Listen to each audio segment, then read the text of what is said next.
Welcome back to Erika's Tea Room. I'm Erika and I'm here with my mom Lila. Hi everyone, welcome back. And this is not your grandmother's tea party. Today we're featuring a savory scone. Yes, scones are normally sweet, but today we are making... I forgot what we're making. Maple bacon scones. She keeps telling me all week that I'm having senior moments. I don't think so, but I'm making maple bacon scones because we're doing breakfast club tomorrow night, and it's lots of savory but sweet. It's just like Erika, savory and not sweet. Anyhow, let's start the scones. Either that or we'll have a knuckle sandwich. Sure. There is salt in here, I promise. It's not a lot of salt, but there's salt in there. Like next to nothing, so. And baking powder. So what I'm doing is putting all my dry ingredients together. And when you add your dry ingredients all together at once, before you add your wet stuff, you're able to combine them and make sure everything's incorporated better. Yes, because Erika does this so well. And now I'm going to put the sugar in. So all my dry ingredients are in, and I'm using my pastry blender. Also sifts, does julienne fries. Never break, never break. Oops, it broke. Will not break. Will not. It broke. So my mother loves to tease me that I don't do anything when I'm in the kitchen. But really, somebody has to be management.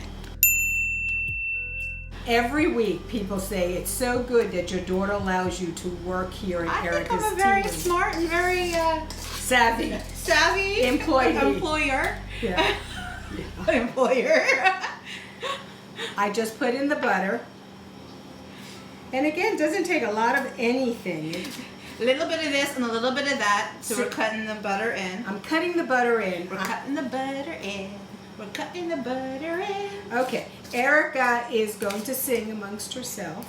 And I'm cutting the butter in. You see it's very hard because, again, we want the cold butter. It makes the best scones. People say your scones are soft and flaky, and that's because you use cold butter in the dried ingredients. Where are other things they tell you melt the butter before you put it in? Like for cakes or Yeah, cookies absolutely. and stuff like This that. is Soften. This is a scone of different color. And a scone by any other name is just a biscuit. You're going to cut the butter in again. You make sure it's get all the butter all through the flour and such, right? Yes. Okay. You need my muscle? Which one? The jiggly one. The jiggly one. So I'm leaving the flour aside, and all I did is put my egg into my heavy cream. She did it beforehand, but she was worried about getting shells.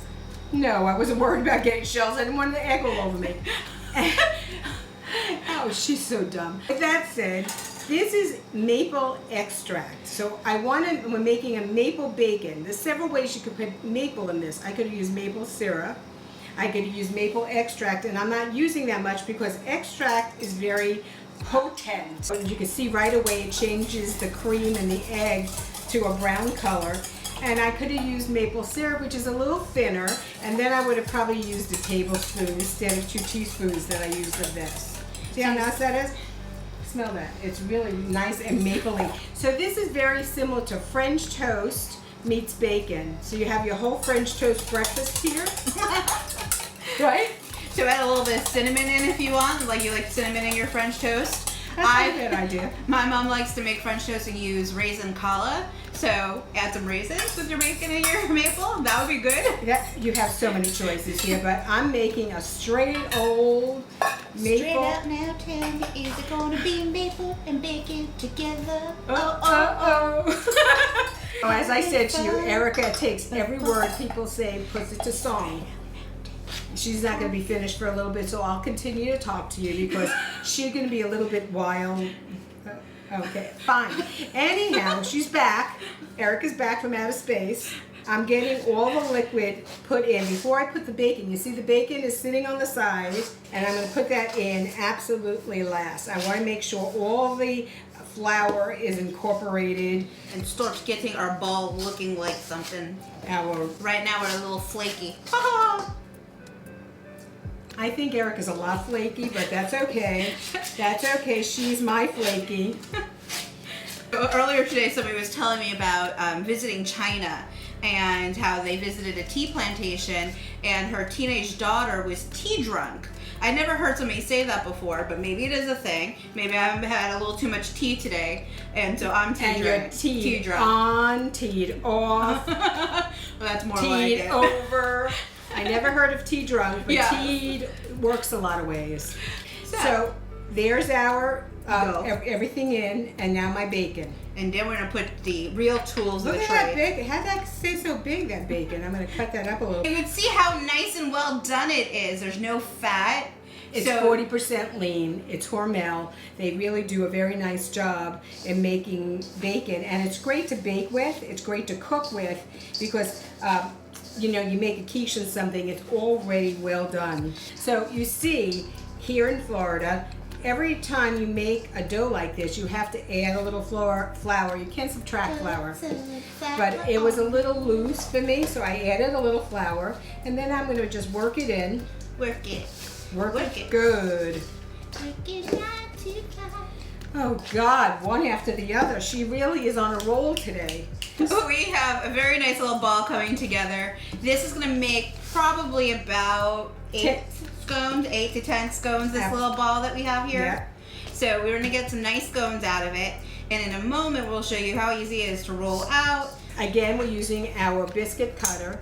We're putting it on our baking sheet. The oven is up and preheating. I'm gonna take my bowl. Rolling, rolling, rolling. Again, so it doesn't stick to all this stuff. I'm purposely putting a little extra flour on, and I don't want it to stick to my rolling pin as well. It's all over my fingers because I'm not washing in between, which is, I am so used to washing my hands 50 million times a day.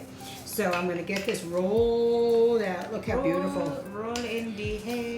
I thought you were going to say, rolling on the river. Okay, Tina.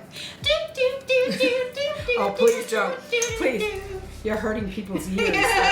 That's a sound that only a dog can hear. I know. I see the pussycats outside. The pussycats are lining up outside. I'm going to put these beautiful, again, 1/2 inch.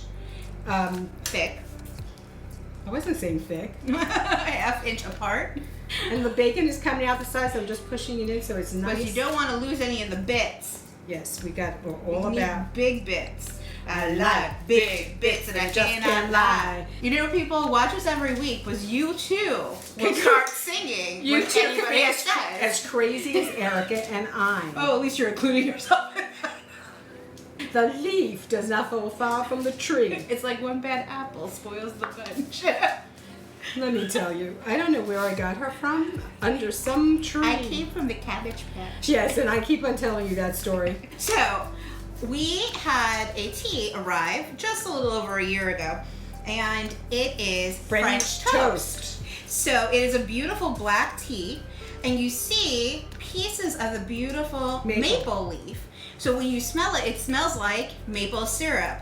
There's also pieces in here of dried cinnamon stick and also dried apple. So you taste the maple right in the forefront, and then as an undertone, you get a little bit of an appleness. So throw some appleness. I was It's a thinking. thing. I was thinking of putting little chunks of apple in this because that would have been my thing, not her raisins and everything else Erika thinks of. But this would be really good with chunks of cinnamon apples in it. So cinnamon apple, some maple. I would maybe leave out the bacon, although that could be a nice savory and sweet combination too.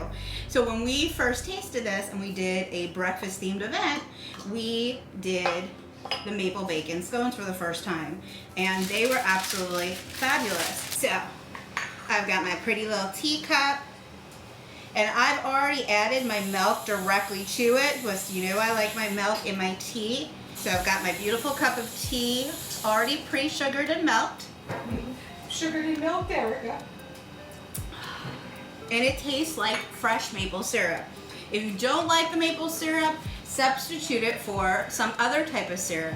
We were in Hawaii many years ago, and we had coconut syrup on that was pancakes. heavenly. And when you bring stuff back from places, it doesn't seem to have the same flavor. We brought a jar of that back, and it just wasn't the same as having it with the pancakes we had there on the Big Island of Hawaii.